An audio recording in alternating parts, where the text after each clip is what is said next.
Hi, and welcome back. We're going to continue our journey. Last we left off, we were, and we still are, going to catch a unicorn, or at least look at the unicorn for the time being. So, and once again, I'm using a map. Let me pull it up on my other screen. This is one screen where the unicorn spawns. But not today. But not today. She's not going to spawn her today. Let's go over here. She also spawns, and I'm assuming the unicorn's pronouns, but my son said she was a she. So we're going to shoot the unicorn with our beautiful golden arrows. You aim one of the Cupid's golden arrows toward the beautiful unicorn. You let go of the bowstring. Zing! Bullseye. The magnificent unicorn is no longer afraid of you. It's now your friend. So that was Cupid's bow and arrows. And she loves us now. So I feel a little bit manipulative in getting this unicorn to like us. I don't really have any like apples to give. What do I have? Okay, we still got the Cupid's bow. Let's look at the bow. Look. Oh, that's cool. The illustration updates. So now she has one arrow in the bow instead of two. That's fun. I like details like that. Now we're going to talk to the unicorn. You speak gently to the splendid unicorn. It whinnies softly in response. Let's pet the unicorn. You gently stroke the velvety soft nose of the unicorn. It seems as if you have made a friend, Rosella. This is my first friend. Would we count the dwarves as our friends? I don't think so. That was like a very transactional relationship. This one also seems equally as non-consensual. Yeah, I don't love the power dynamic here, but let's see if you've like not played the game before. If you wanted to ride the unicorn just as is, you're like, great, we're friends, got it. I'm going to ride this unicorn back to Lalat. Well, it would not do you any good, as you could not mount the unicorn. You could mount the unicorn, but you could not guide it. So we need some sort of reins, some sort of bridle to be able to move this unicorn around. Cool thing is, you're not hosed if you shoot the unicorn. Anytime you want to meet up with the unicorn again, she's going to be in that same screen. So, she lives here now. She's paralyzed here. We're going to go get an item that's going to get us another item, that's going to get us another item for later in the game. So you might remember when we saw Pan earlier. Actually, let me show you this other character we're going to see. Let me speed up the game just a little bit. Here's Pan. Hello. Look at Pan. Right. You see a lively creature who is at the same time both man and goat. He is a satyr and his name is Pan. He seems to be greatly enjoying his flute music. Let's look at his flute. You don't have it. Well, okay, I guess ask Pan for flute. I want that flute, man. We don't understand asking in this game. This game does not understand ask. We merely take in this game. Don't you understand? So we're going to now we're going to walk along the beach side and look for a place where the minstrel tends to, please hold on this house, tends to spawn. So, minstrel is sometimes here. He's sometimes on this little stump.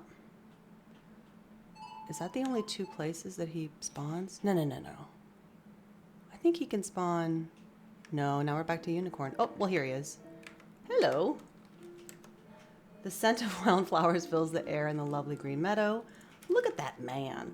You see a rather jaunty-looking fellow who appears to be a wandering minstrel. He seems to be a lute player. Okay, talk to minstrel. You say hello to the minstrel, who looks at you in surprise. Well, who do we have here? He asks. You introduce yourself as Rosella. Hello, Rosella, the minstrel says. Let me play for you one of my favorite tunes. And he begins to play an old ballad.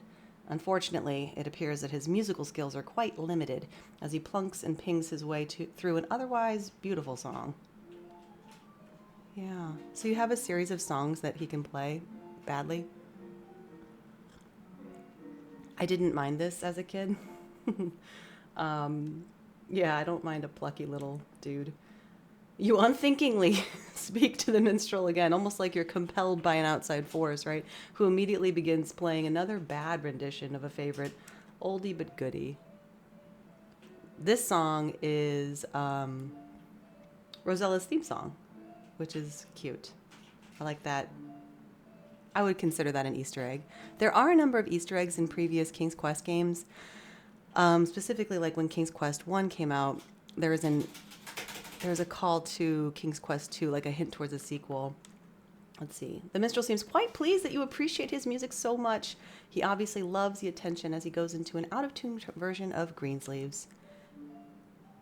This is probably my favorite one that he plays because he gets frustrated. And he starts over. Boop. It's cute. Okay. So anyway, hey, can I have your... Look at his loot. You don't have... Right. That's right. We can't look at anything unless it's in our inventory. When it's going to be an inventory item. Okay, here's the quiet pond. Anyway, the Easter eggs, right? So King's Quest 1, at the end of their game, they alluded to the sequel, which is kind of fun. Hi, here's a spooky graveyard. We're going to talk about this. But the fun part was there's a bit of a crossover. So King's Quest 1, I believe, alluded to Space Quest 1. And you saw some kind of Easter eggs into those other universes in the first 3 games between King's Quest 1 and Space Quest 1 through 3. King's Quest 1 through 3 and Space Quest 1 through 3. All right, so here's this rundown. Gloomy Cemetery gives you the creeps. Many of the old tombstones have fallen over, and the entire place is overgrown with grass and weeds. Look at tree. Look at that gnarly-ass tree. An old, rotting tree adds appropriate charm to the decrepit cemetery. I always thought there'd be something inside the hole in the tree, right? Looking hole. There's nothing of importance in the old tree. I just feel like if there's a hole in the tree or a knot in the tree, it's always like an adventure game trope, or like a stump that you look inside, or a tree. Look at this gravestone. If you approach any of the gravestones, it'll give you that epitaph for that particular gravestone, so they're all unique. Each tombstone has an epitaph written on it. Right, okay, so I guess I should have written Reed Tombstone. Lord Coningsby, 1559 to 1626. That was also interesting about this part of the game because it adds time, right? We're adding like a temporal component to this where we can understand, well, it seems like this is ancient history, but not like, I don't know. I just like that it adds an era about this here. Yes. Sleepeth here in peace, an honorable man, a valiant soldier. He served his country well. There's some pretty funny tombstones here, too. I plant these shrubs upon your grave, dear wife, that something on this spot may boast of life. Shrubs must wither, and all earth must rot. Shrubs may revive, but you, thank heaven, will not. Okay, it's kind of cheeky as well. Welcome to King's Quest IV, also known as Tombstone Simulator. Here I lie with my 3 daughters, who died drinking Cheltenham waters. If we had stuck to Epsom salt, we should not sleep in this cold vault. Here lies the body of Mary Ann Louder. She burst while drinking a Seidlitz powder. What is Seidlitz? Called from this world to her heavenly rest, she should have waited till it effervesced. What's Seidlitz? I don't think I ever knew what that was. I'm Googling on the other screen. Seidlitz. Is this a thing? Seidlitz powder? Okay, Seidlitz powder is a mild laxative that contains 2 powders. How did I not know this? Okay, the 2 powders are tartaric acid and a mixture of sodium bicarbonate and Rochelle salt. The powders are mixed separately in water and then drunk after effervescence. So it's like an Alka-Seltzer, but you wait till it stops fizzing, right? Seidlitz powder is also known as Rochelle powder. Interesting. Rochelle, Rochelle. Interesting. Looks like this was a big deal. Okay, manufactured, blah, blah, blah, blah, particularly in the late 19th and early 20th centuries. Based on the time here, I don't know that there's an overlap in that, but I imagine there's plenty of early laxative powders that people took to help themselves. But I wonder what the deal is if you drink it before it stops fizzing. I would just think it's not effective, right? Anyway, we're learning all sorts of history in this game. 1643, here lies Newberry Will. His life was finished because he took ill, but none'll miss him. He should have been wiser. 'Tis his own fault for being such a miser. Is this a tombstone, or is that just like a broken thing? Oh, Thorpe's corpse. Isn't that like a... Isn't that a... Shouldn't I know that reference? Right. Right. Yeah. Thorpe. This is the King's Quest Omnipedia. Former citizen of Innsmouth, buried in Whately Cemetery before it was brought over from the other world. His gravestone simply reads Thorpe's corpse. It's not clear where this one was originally located, but the legend behind it is as follows. Interesting. Okay. We don't have any super interesting stuff with that. I bet I could deeper dive into that. But let's not do that right now because you're probably wondering what this game's about. Okay. Beneath this stone, a lump of clay, lies Uncle Peter Dannels, who, early in the month of May, took off his winter flannels. That's not a good idea right now. It is very cold outside. It is -1 degrees Fahrenheit, so I would also not take off my winter flannels in this weather. 6 feet beneath this funeral wreath is laid upon a shelf one Jerry Jones, who dealt in bones, and now he's bones himself. I think we love a rhyme. You know, humans, we hate death, so we like to make it less intimidating, I think, by adding rhyme. Oh, no, I don't like this one. This one, okay, listen to me. As a kid, I was like, sure, babies die, kids die. It didn't seem to affect me nearly as much until I was, well, I probably played this game too early, number one. I read too early, and I could do things too early than I probably should have, but yeah, it didn't occur to me that like reading about a dead baby's epitaph in this was pretty morbid. And now after having kids, especially, and going back and playing this game, it's very sad. To the ever-living memory of Hiram Bennett, baby son of Edward and Sarah Bennett, who by sudden surprise fell asleep the 11th day of November, 1553, aged 6 months. Poor baby. That's a fucking bummer. That's just, it's going to come back. So there's there's a reason I'm bringing you through all these. I talked about, yes, reading talking to all the NPCs and looking at everything in the environment, but there's a reason, there's a puzzle behind this later in the game. So if we read this tombstone, at length, my friends, the feast of life is o'er. I've eat sufficient and I'll drink no more. My night is come, I've spent a jovial day, 'tis time to part, but oh, what is to pay? I'm gonna save. Compulsive saving engaged. Read. Reading. Light reading. Light reading. Readnig. About death. You know, we're just doing that. Dentist Brown. You know, it's like sometimes you have your last name representing what you do in life, but this person was like, really from the jump, his parents were like, you're gonna be a dentist. We're gonna call you dentist. And your last name is Brown. Stranger, approach the spot with gravity. John Brown is filling his last cavity. Okay, all right, fine. His name's John. John's pretty boring. He probably changed it to dentist. Rebecca Freeland, 1598. She drank good ale, good punch and wine, and lived to the age of 99. 1546. Reader, here lies, but forbear to read more without a tear. One, I cannot speak the rest. You may weep, I'll smite my breast. Grief preventing and this stone, too small to be written on. Only this, a little boy, Willie, in Abram's bosom laid.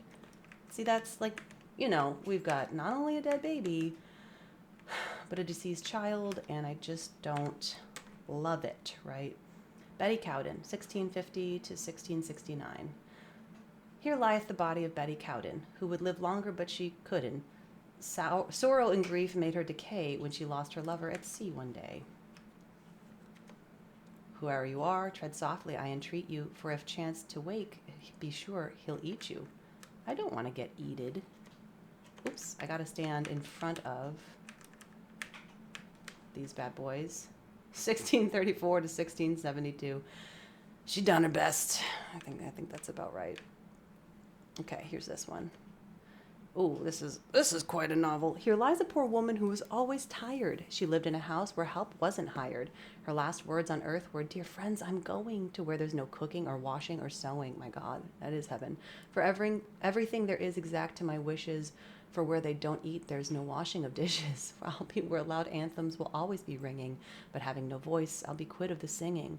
Don't mourn me for now, don't mourn me for never. I'm going to do nothing forever and ever.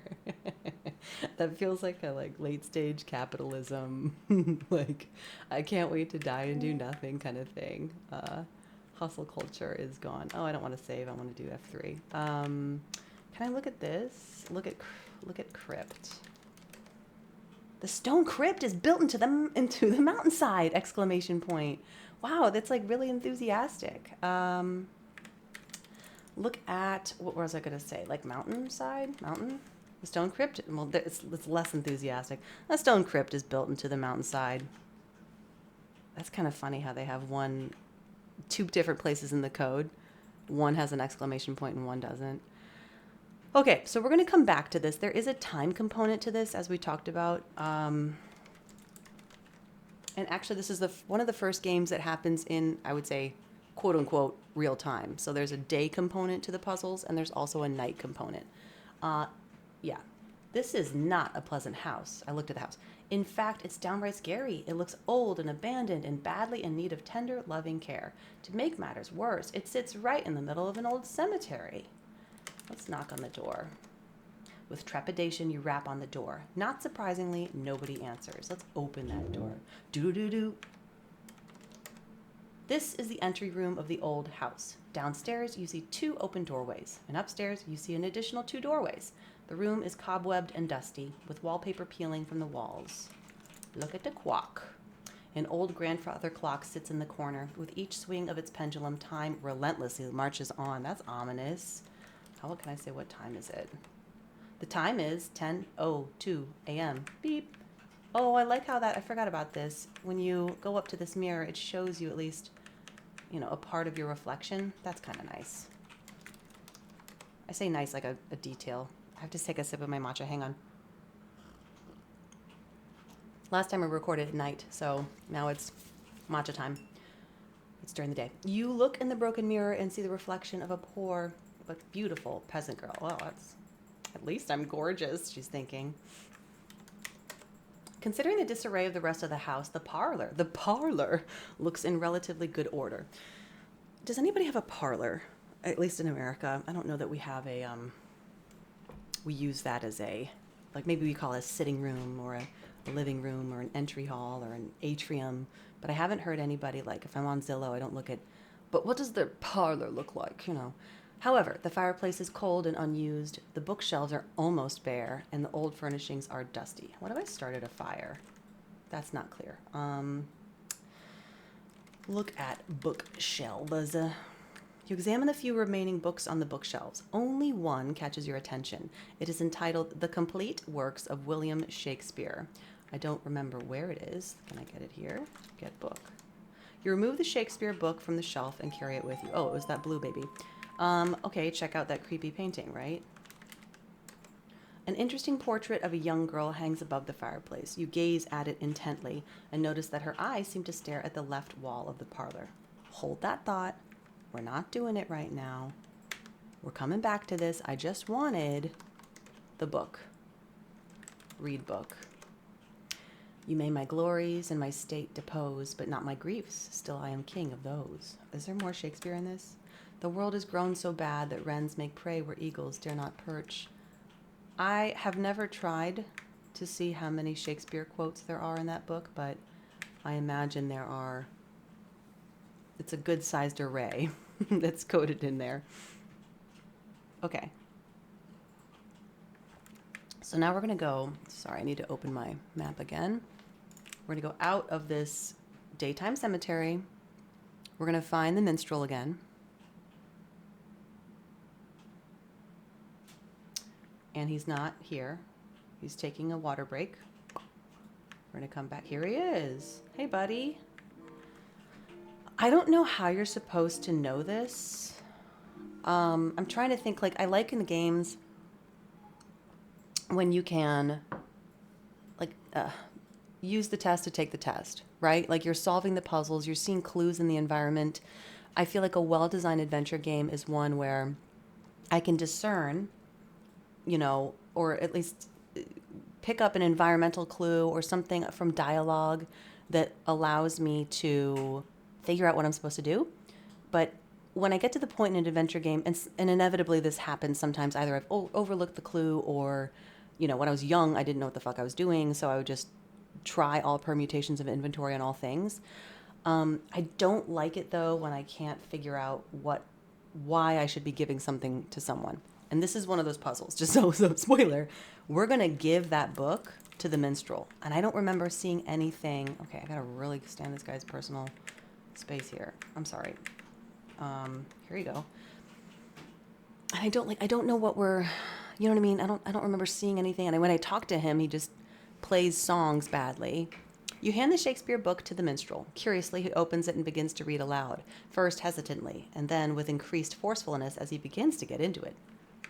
Look at him. Oh, crap. I am, like, overlaid on his... I should have stood on the other side. Suddenly, he stops and looks at you. "This is wonderful," he exclaims. "This gives me a new lease on life. No longer am I a mere minstrel. Now I will become a famous actor. To be or not to be. How's that?" He then gives you his lute, bids you farewell, and wanders off to stardom. So, like, how was I supposed to know that? That's the only thing I don't love about early adventure games. And even some, like, poorly created modern adventure games don't have that tie-in to knowing what you're supposed to be doing. My God, we're only on the second playthrough. Excuse me, the second episode of this, and I'm 30 points in. I am long-winded. I apologize. Here's Pan. So just in quick succession, you can see we got that lute. We're going to play the lute. She's like, "I'm going to play my own song. This is my song. This is Rosella's song." But we've stopped Pan in his tracks. He thinks that's cool. Pan has ceased his dancing and now looks at you and the lute curiously. "Here you go, bud." Talk to Pan, maybe? You speak to Pan, but he doesn't respond. He only stares at you expectantly. So the key there that I'm picking up in is expectantly. So he's probably expecting me to do something, so I will give the lute to Pan. Okay. Pan gratefully accepts your gift of the lute, and in return he gives you his flute. A lute for a flute. Happy now, or a flute for a lute. A lute for a flute. Happy now, he dances away with it. Look at this virtuoso. This man's good at a flute. He's good at a lute. He looks a little jauntier than usual. Also a little clippier. Is he gone? Oh, he just faded into the... I mean, you never see him again. Like, he doesn't spawn. He's now, you know, looting all over the place. I think he can play the flute. We're also a virtuoso, by the way. So that's pretty cool.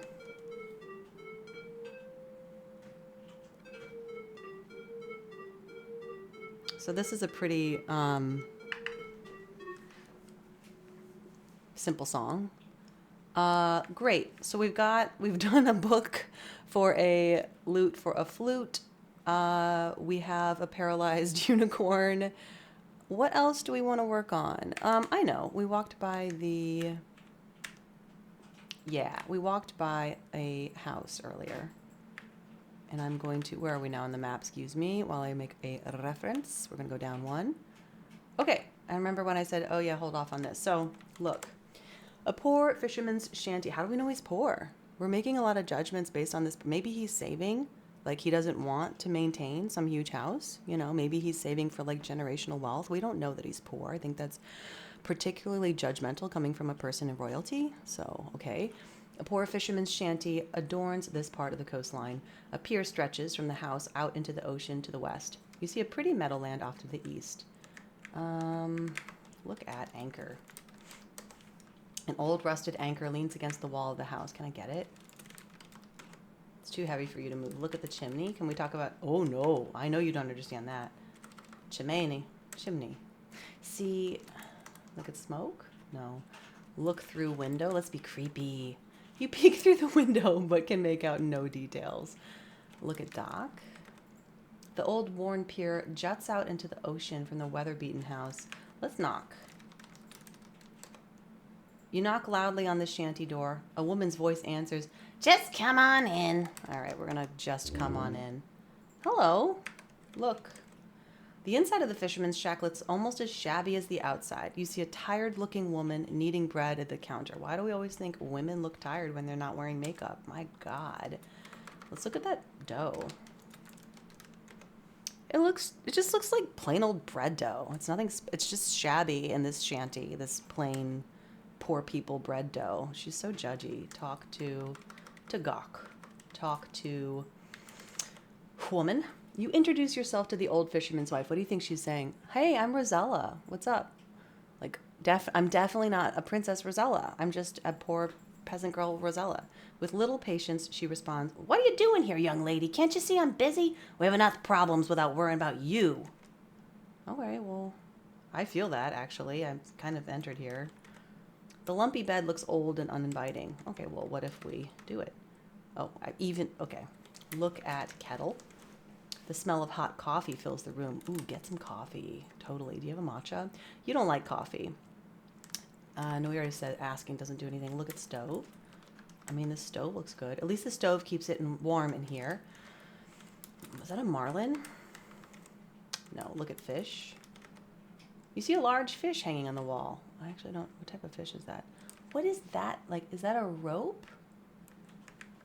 What's that little circular gold... It's like... Sometimes that's the one thing... Yeah, I can't get the rope. I can't really discern what that pixel art is. I think that's the one thing that's a little bit of a bummer. Sometimes the descriptions will key you into certain parts that you need to look at, and sometimes they don't. You're standing at the end of an old weathered pier. From here to the west, you can see nothing but ocean. Look at man. Look at that man. You see a grizzled old fisherman on the pier. Apparently, he isn't having any luck today. Talk to man. You say a few words to the old fisherman. However, he must have other things on his mind as he seems to ignore you. Look at that barrel. There's nothing of interest in the wooden barrel. All right. I'm going to follow this man. Doodaloo. Whoops. See, derp. Open door. Now we've got two people here. You see the old fisherman at the table and his wife kneading bread at the counter. The fisherman's fishing pole has been set in the corner. Get the pole. You can't take their fishing pole, as that's their only means of survival. Okay, talk to man. You talk to the grizzled fisherman as he sits at the table. Sighing, he tells you, "Them fish ain't been biting lately. If things don't get better soon, I don't know what to do."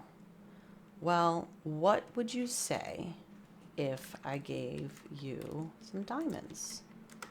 To man. Okay, that's right. I need to be in people's space here. You offer the pouch of diamonds to the fisherman, who takes it gladly. Wife? Okay, she doesn't have a name. Her name is just wife. "Wife, give the girl my fishing pole in trade," he tells his tired wife. Obediently, she retrieves the pole and hands it to you. "Thank you very much," she says, smiling. "You have certainly helped us." So that's cool. We helped some people, at least for the time being. I don't know if that's... that they have the ability to, like, make more wealth after going through those diamonds, but sure, that's fine. Let's look at that gull. It's just an ordinary seagull. Talk to the gull. Seagulls, unlike everything else here, seagulls don't talk. Even the raven gave me a little caw-caw. Okay, so we're going to put worm on the hook. Remember when we got that worm sticking out of the ground? Oh my gosh, scrunching up your delicate nose. You gingerly bait the hook of the fishing pole with a large earthworm. Fish! Eagerly from the end of the pier, you fling the baited line of the fishing pole into the ocean. So if you don't put the worm on there, you will not catch any fish, which is a given. It just comes up empty. Almost immediately, you feel a sharp tug on the line. Something pulls and fights your line as you slowly reel it in. There it is. You've caught yourself a fine, fat fish. Delicious. Look at the fish. It's dead. It's a dead fish. I'm going to save my game. because I'm going to do some weird fish things. Weird fish things. Can I eat the fish? Yuck. And it's still in my inventory. That's good. We're going to go this way. What happens if I give the fish to the fishermen? Oh, she's knitting now. Hello. Give fish to man. Okay, the fisherman and his wife look at it in interest, but then shrug and shake their heads. So that's dope. We can keep it. You're not soft locked here. I'm saving again. Look at woman. The fisherman's worn and tattered wife sits at the table with her husband talking. Since your generous gift of the diamonds, however, her grouchy look has been replaced by one of contentment. Okay, the grizzled old fisherman and his tattered wife sit at their table talking and drinking hot coffee. Well, that's cool. Well, bye. Just checking on you, checking to make sure you're in a good mood. What do we have?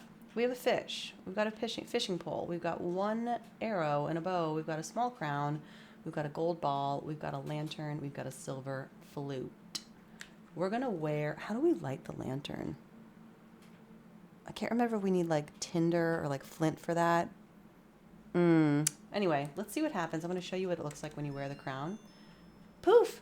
You're a little froggy. You turn into a little frog. Isn't that so cute? I can't move my character when they're like that, but stay tuned. You don't like the clammy feeling of being a frog. You look around, decide there's no reason to be one right now, and remove the little gold crown. Isn't that cute? I really liked the idea, especially as a kid, of transforming into the other things and being able to move around as other things. So where do we want to go? We want to go look for a bridle. I don't know if I'm going to get soft locked, but let's go. Let's just go. Let's just do it. I believe, here's the deal. There's a map for this ocean. We're going to do some ocean stuff. We're going to swim for a while. Dangerous swimmy time. So we're going to dive off here. Luckily, we can swim. You're already swimming. We love to see it. We're just going to go due west from here. I'm going to stay pretty close to the... Oh, God. Is he going to eat me? Wait, I don't want him to eat me yet. I don't want him to eat me yet because I don't have an item that I need. Shucks, don't eat me. Okay, so there's a whale that can spawn, but we don't want... The whale will eat you. Okay, so this is part fairy tale, part a little bit biblical, okay? I don't know how I feel about Christian undertones. We're going to go to this island. This is Genesta's island. The whale is a key feature in a couple of minutes, but you can get soft locked if you don't have all the items before you get eaten by the whale. So you see the beach of a beautiful enchanted island. Behind you, an ivory palace rises majestically.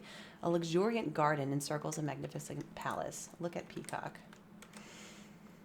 I hope it's not real ivory. That's like really unethical. Okay. I mean, I hope they mean like white and not like made out of elephant tusks, because maybe that's why we see no elephants. A majestic peacock with a beautiful tail struts by. I gotta do it. Peacocks don't talk either, you idiot. My God. Look at feather. Look on ground. Something catches your eye. Why, it's a beautiful peacock feather. So we're gonna get the feather. We're gonna look at the feather. Looks just like it. I do like that a lot. I'm going to go down and around. I don't think there's anything else I need. So anyway, 2 things can spawn while you're in the ocean, at least 2 that I can remember. Genesta's tiny fairies guard the palace door. Oh, talk to fairies. Fairies? You speak to the little fairies, but they do not respond. Perhaps they cannot talk. Yeah, let's assume that everything that doesn't talk to us just can't talk. We're going to assume that they're lesser beings because they don't communicate the way we do. Look at the door. It's an elegant door. Look at palace.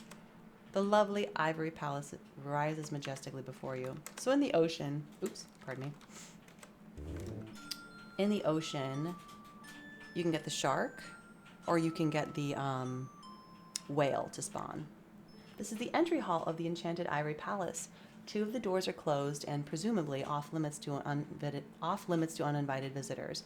The left doorway, however, is open. I love the vines. I just love this bright but also imbued with nature palace. I also love these stairs because you can't fall off of them. They have a beautiful banister, and I love to see it. So check this out, right? This is Genesta. She's so sick, she's in bed now. Genesta's bedchamber is very beautiful and serene. Genesta lies very still upon the seashell bed. Isn't that cute? A seashell bed. Her concerned fairy helpers hovering near, and her pet snow leopard lying close by. This is, again, I have questions about the exotic pets. But we're just going to assume that the rules are different in this universe. Talk to Snow Leopard. You know I gotta do it. Snow leopards do not talk. Look at Snow Leopard. A white spotted snow leopard lies on the floor of Genesta's bedchamber. It lies quite still, but for an occasional twitch of its tail. Let's look at Genesta. The lovely fairy is visibly fading, fast. Within hours, if she doesn't get her magic talisman back, she'll be dead. This will be a loss for Tamir, as the evil Lalat will come to power, and we'll be stuck here forever, but they don't mention that. Can I look at her wand? Genesta's magic wand lies upon the bed. Get wand. That belongs to Genesta. Talk to Genesta. As you attempt to speak to the gravely ill Genesta, her small fairy helpers flutter madly about, trying to prevent you from disturbing her. Can I open her, like, wardrobe? Look at, what is that, cabinet? What would you call that, a dresser? Open dresser? Wardrobe? Oh, it's private. But whatever it is, it's private. Cool. You are on a tower stairway of the Ivory's tower, excuse me. You are on a tower stairway of the island's Ivory Palace. Okay, well. Just wanted to show you that because I liked going to the castle a lot. Especially as a kid. There's just magic to it. I think technically you only have to go there once. In the end of the game. Depicted in the statue, a pair of dolphins leap gracefully from a wave. Ooh, look at that bird. There are many exotic birds on this island. Well, but look at those. Should have talked to them. Maybe they'd talk to me. Now we're going to do some more dangerous swimmy time. So, again, we're hoping for whale this time because we have the feather. We're not hoping for shark. We don't want shark. We never want shark. I used to get anxiety when I'd see these little fish jumping out. Like a little, like, stress response. We're going to get a whale? See, like, that was too close. That was a little too scary. I don't love that. You also, I believe, will get too tired if you just stay in the water and wait for it to spawn. Let me just, like, take a little swim break. I think we'd be okay, especially if your speed is high, though. So if I turn my speed all the way up and then I just stay in the water for, I don't know how long, but long enough for your little pixelated arms to get tired. Didn't we have the whale spawn here? Let's see if we go one south. Oh, no, we were here. That's right, because we were by the dock. Excuse me. So I'll go try this. I don't have the ocean map open, so I don't know exactly where the whale could spawn. Why is it? Tell me I didn't miss the only time to get Jonad. Huh. Are we just not going to get Jonad? I'm going to go over one more. I wonder if, like, you can't get it anymore. No, that can't be. That'd be silly, don't you think?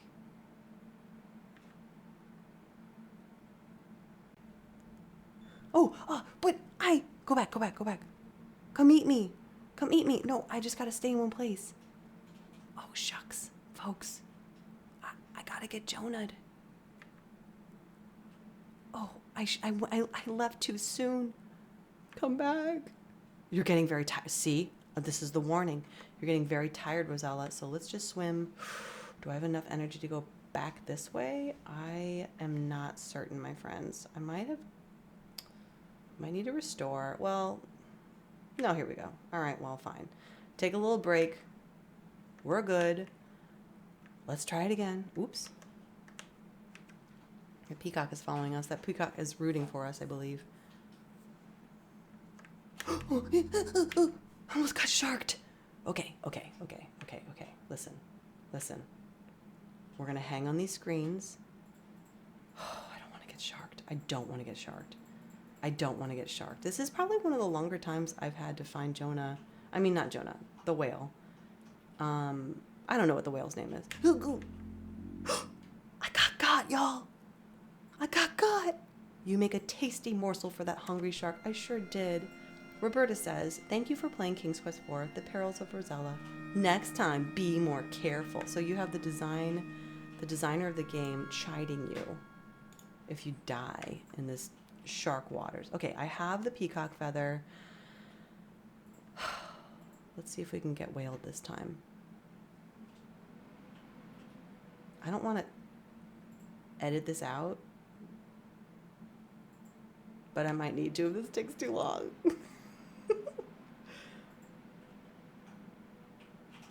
Let's go south one. Again, these sharks though, man, I don't know.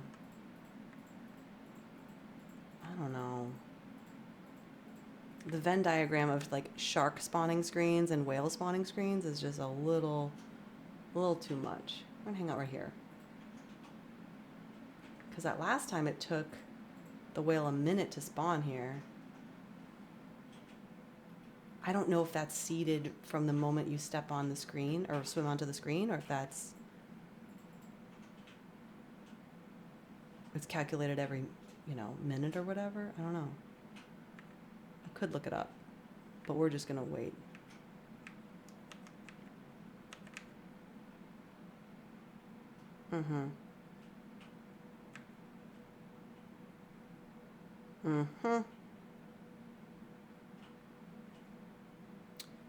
Well,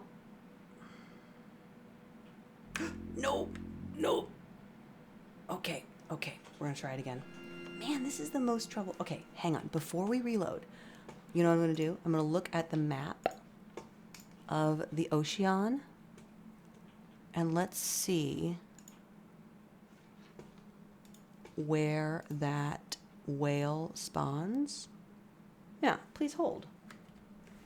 Okay, so I looked it up, and in King's Quest IV, whales spawn in the 2 ocean screens between the player and the fisherman's pier. So does the shark, though. Oh, look, here we go. Of course, first shot. I guess I just needed to Google it again. I think I was also 1 screen north a little bit too often, so that is my fault. But anyway, you get eaten. You get eated.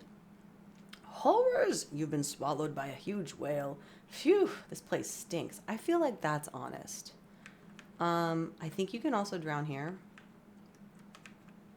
Can you? No. Maybe if you stay there for too long, but okay, so we're gonna look around. I'm gonna stand while I look around just in case I die. Okay, same thing. Look at uvula. Yes, that's a big uvula, all right. Look at skeleton. The skeleton of an unlucky man, let's call him James, rests atop the wreckage of a small boat. Sometimes King's Quest or Sierra, not just King's Quest, but Sierra games put little in-jokes about the developers. I don't know if James is some developer or just they like the name James. Look at bottle. Look at, would we call this water? You notice a bottle floating in the seawater of the whale's stomach. Get the bottle. You're not close enough. Sure, we love it. Okay. Look at bottle. Open bottle. You open the glass bottle and retrieve the imprisoned note. Sorry, I'm interrupting those sound effects. Drug dealers are terrorizing the city of Lighton. I need a partner to help put away these bad guys in Police Quest. So, right, that's one of the Easter eggs I was talking about. Police Quest, when did it come out? Release date. Police Quest release date was 1987, so it was a year before this. Yeah, there's Police Quest, there's Space Quest, there's King's Quest, there's Quest for Glory. A lot of questing in the 90s. You know what I'm going to do. You know what I'm going to do. There's no one nearby. Is that a wheel? A get wheel? I can't get that. Okay, so it was important that we had, I just saved again, but I wonder if I should have made a whale save. It's important that we get a, it's important that we got the peacock feather. I'm going to slow this down for the purposes of climbing the whale because this is important. Look at tongue. This is the biggest tongue you have ever seen. It's also extremely slippery, slimy, and bumping. Ugh.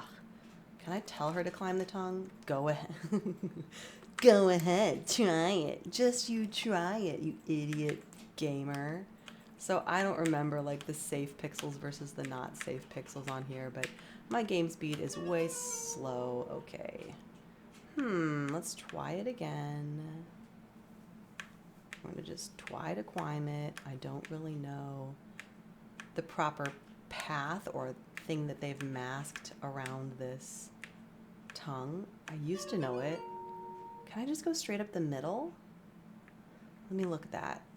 I cannot remember as a kid. Did I just go straight up the middle? That feels like too easy, especially for King's Quest. Right? Okay, well that was getting us further than we thought, so let's go up there. And then we're going to stop here. We're going to save. And call this like climbing the tongue, which is whatever. And then I think I want to like save here again. See, wrong pixels. This way? This way? I don't know that I'm in the right area to climb this tongue. That's quite a sentence, isn't it? I'm gonna save again here, but like, it just feels like I'm not in the right area. Maybe I'm wrong. Yeah.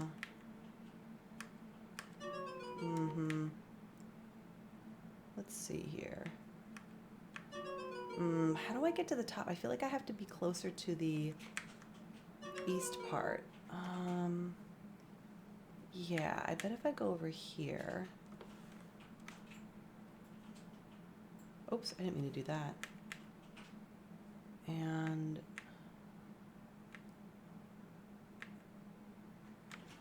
let me try going on this part. Can I go up here? Oh no. Look, can't you just like...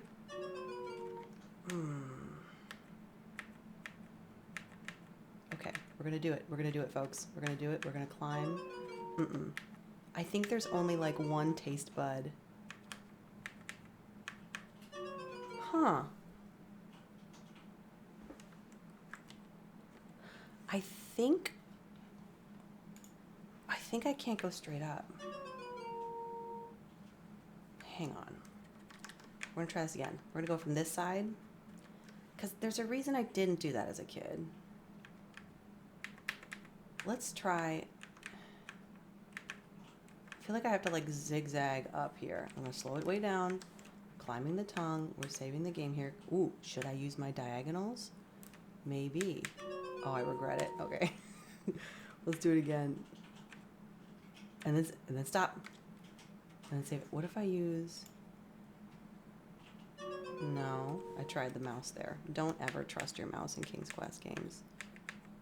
Okay, I'm gonna save it. I'm gonna go up. I'm gonna go this way. I'm gonna go up. I'm gonna go this way. We're gonna save it. We're gonna go up. We're gonna go this way. We're gonna save it. We're gonna go up. We're gonna go this way. We're gonna save it. We're gonna go up. I feel like I'm not gonna say anything. I'm not gonna say anything. I'm gonna save it. Up. Over more. Save. Up. Nope. Just straight over. Save it. Save it again. That's pretty much King's Quest. Save it again. Okay, we made it. Look at us. Celebrate. Okay, of course you don't understand that. Jump. Okay, well, now we're gonna, I think, oh Lord. I think now we have to climb. We're not, we're not out of the woods yet. I barely even, okay.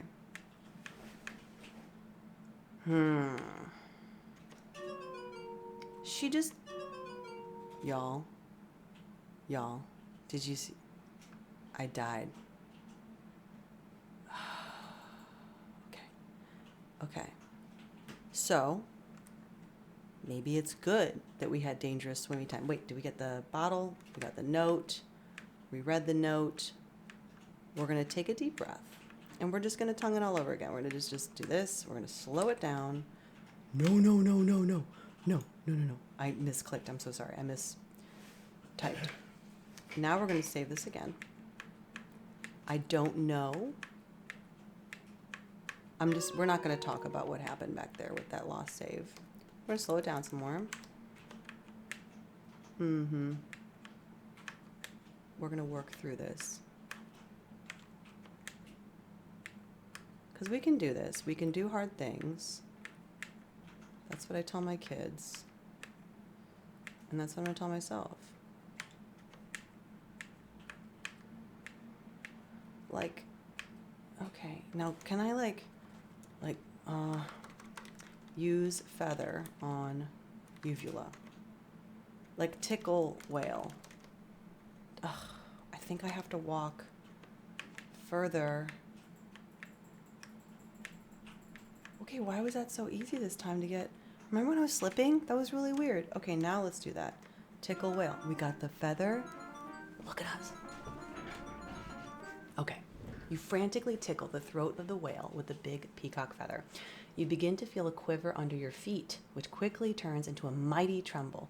Suddenly, you hear a thunderous achoo! And you are swept out of the whale's mouth in a tremendous wave of ocean water. Again, you find yourself swimming in the ocean. Oh, shoot. Where am I, though? We're going to just save here and be like, out of the whale. Because I believe there's more sharks. And we're going to speed it up. God, that fish scared me, y'all. Listen, this is a cozy game. Okay, we went one screen north. I just need to pause this for a second. Inventory cannot be displayed at this time. What a weird message for a game to show you in this whatever. Okay, this is overall a pretty cozy game, except for, number one, sharks in the water. Okay. Number two, dead children. Okay. Number three, I haven't discussed with you the cave that we're going to have to go through. That part of the game, admittedly, it scares me every time. But we're going to do that later. Usually I do the hard things first, and I'm not going to do that this time. Okay. We're going to look around. You found yourself stranded upon a desert island. Also, it seems have others before you. Now what are you going to do, Rosella? Well, I've got good news. Look at the pelican. A pelican visits you on this desert island. I'm going to give a fish to the pelican. Remember we caught that big fat fish? Oh, okay. Wait. We gotta talk to pelican. Now it's just mocking. You feel silly trying to talk to a pelican. Well, I'm not silly. Give fish to pelican. You throw the stinky dead fish to the pelican. Greedily, he catches it in his large bill. As he does so, you notice something shiny fall from his bill onto the ground. Bye. Look on ground. You see a shiny whistle lying on the ground. Get that whistle. Look at tree. Only one lonely palm grows here. Climb tree. It is difficult to climb trees while wearing that dress. Okay, don't make this a gendered thing. This is lost. All alone. All alone.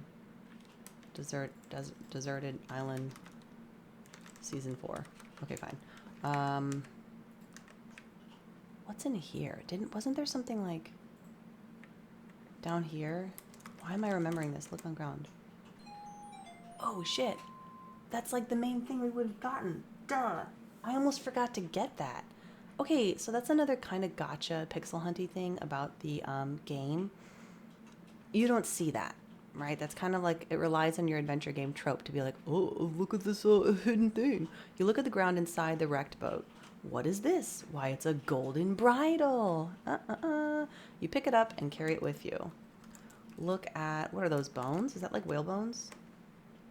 Is that a ship's hull over here? Look at ship. It looks as if many an unlucky sailor has been stranded here. All right, I guess that's just a ship's hull. Get anchor. I'm gonna get that anchor. One of these days I'm gonna just get it. So we're stuck here. One might think we can't look at our inventory, but can we look at the bridle? We sure can. We're going to blow the whistle. Whistle. Toot. Peep, peep. That gives me like Thomas the Tank Engine vibes. You put the shiny silver whistle to your lips and forcefully blow into it, producing a loud tweet. To your astonishment, a friendly dolphin appears just offshore and jabbers excitedly. Finally, someone to talk to. He's jabbering. You speak to the dolphin and it chatters back. Who's silly now, right? You know what we're going to do. This is one of my favorite parts of the game. You get to ride the dolphin. Oh, I'm never close enough for anything in my life. Okay, look how cute you are. Look at the cutest little animation you have. Look at that. And guess what? You can't get sharked. Like, that's the one big thing. I remember I used to try to get back from the island by swimming. I believe this is one, I might be making this up. I believe this is one screen too many for you to swim. That doesn't seem right though, does it? I don't know. Let's talk to that dolphin again. Let's ride it again. Talk to dolphin. Say bye to dolphin. Who would listen? Oh, he's gone now. Oh. Well, that was fun, wasn't it? I like things like that where you can ride little things like that. We made it. We made it. We're the best. Look at us. Defeated the whale. Well, we didn't really defeat it. We just defeated the tongue. Now let's look at our inventory. We got the silver flute, the lantern, gold ball, peacock. What do we do with the ball? Do we do anything after that? Or is it a one-time thing? Peacock feather we did, small crown, cupid's ball, fishing pole, golden bridle, silver whistle, glass bottle. So, what we're going to need to do, folks, we need to go, if I want to show you like the actual plot of this game. Okay, well that's glitching. Please hold. Sorry. Here we go. Yeah, if I want to show you the actual sequence, then it would make sense for us. Where did we leave that unicorn? Is she over here? Hang on. It would make sense for me to use the bridle on the unicorn.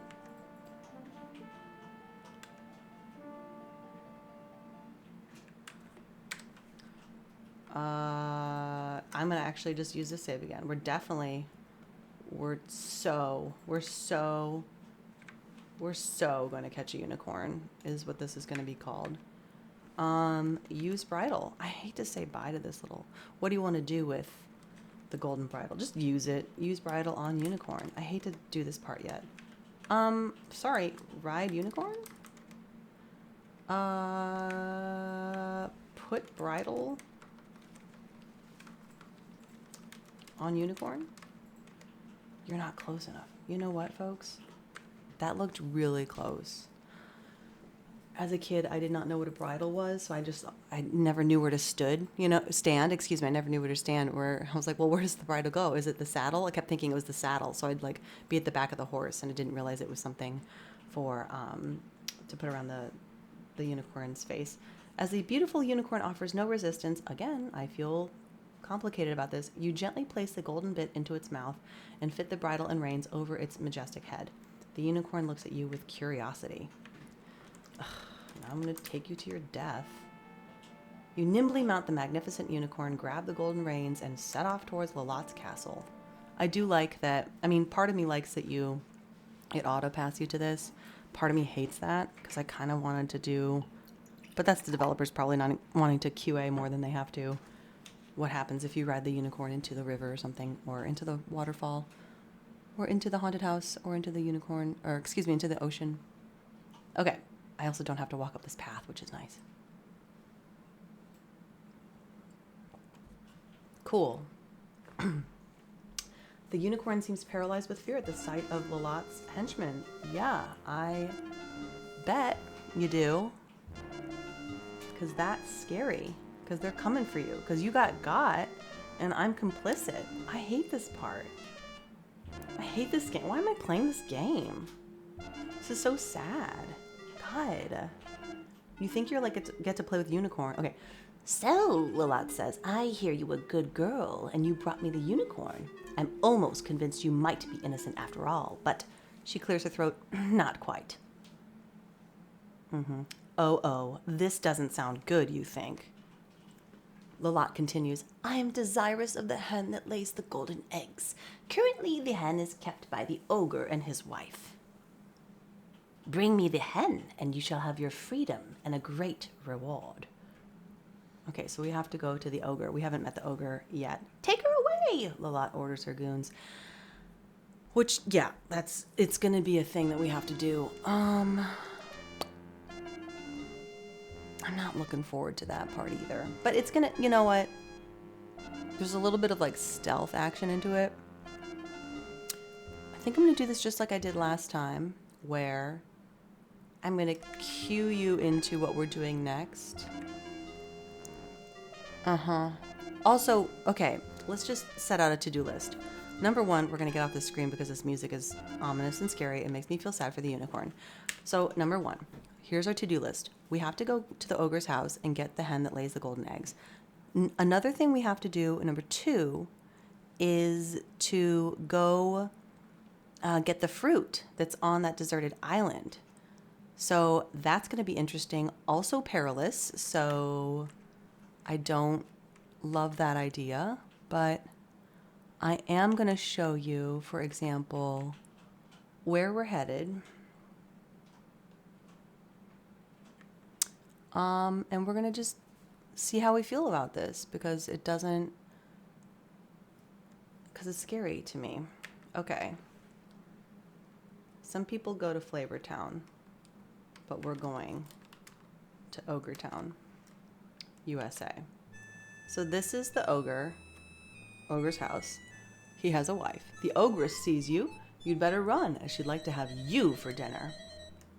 We're gonna run. She can't spawn here, which is nice. So the shark can get you even if you're not on that same screen, but like, whatever. The ogre, luckily, they stop here. And that's also where we're gonna stop because this takes us into our next quest. And I hope you join me for the next round. Thanks so much.